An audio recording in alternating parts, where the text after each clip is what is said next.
Just when the embers of war seemed to cool, Toyotomi Hideyoshi reignited the flames with an even more ruthless campaign.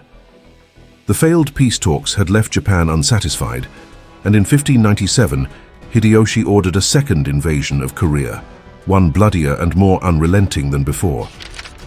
With hardened commanders at the helm, a new wave of Japanese forces stormed the peninsula, determined to reclaim lost ground and break their enemies' will. But Korea and Ming China had learned from the past, setting the stage for a war even more brutal and unpredictable than the first.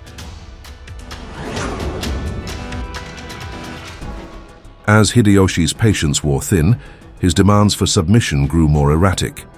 Enraged by the perceived insults from the Ming and Korean courts, he commanded an all-out assault on Korea.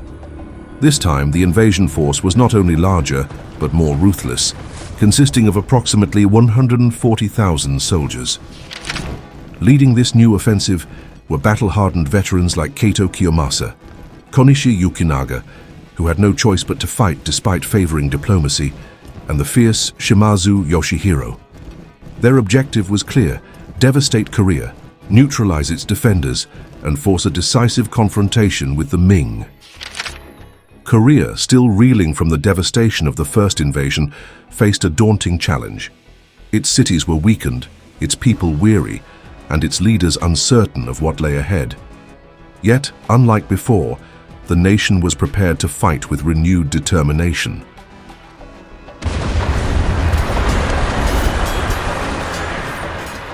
As the Japanese forces surged inland, the city of Namwon became their first major target. Defended by a combined force of Ming and Korean soldiers, the city stood as a vital stronghold in Korea's interior. Yet despite their efforts, the defenders were outmatched. Kato Kiyomasa led the charge, employing brutal siege tactics to overwhelm the defenders. For days the city resisted, but relentless artillery bombardment and the sheer numbers of the Japanese army proved too much. The walls were breached, and Namwon fell in a cascade of fire and blood. The massacre that followed sent shockwaves throughout Korea. Japanese forces left no survivors, slaughtering both soldiers and civilians alike. It was a grim warning of the horrors yet to come.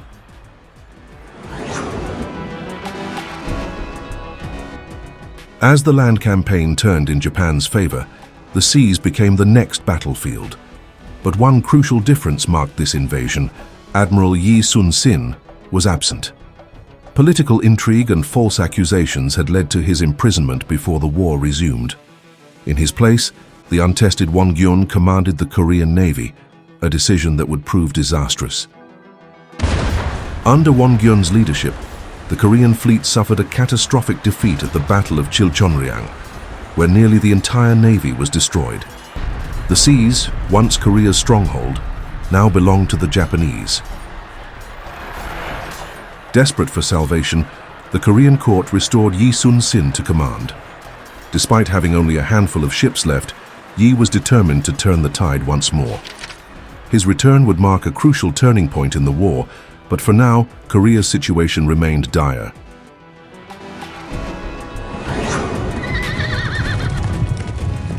With victories piling up, Japan's forces pushed toward Jeolla province, aiming to cut off supply lines and cripple Korea's ability to resist. However, Ming reinforcements began arriving in greater numbers, forcing Japan to reassess its strategy. While Hideyoshi's orders were to press on at all costs, his commanders were divided. Konishi Yukinaga, still in favor of diplomacy, saw the mounting resistance as a reason to negotiate. Meanwhile, Kato Kiyomasa and others pushed for continued aggression. This growing rift within the Japanese leadership foreshadowed internal struggles that would shape the war's outcome. As the Ming and Korean armies regrouped, a counter-offensive loomed on the horizon.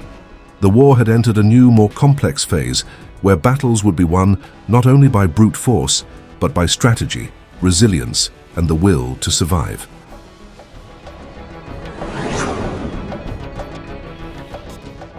The second invasion was fiercer, bloodier, and more desperate than the first. With Korea on the brink of collapse and the Japanese army pressing forward, could Admiral Yi Sun-sin's return change the tide?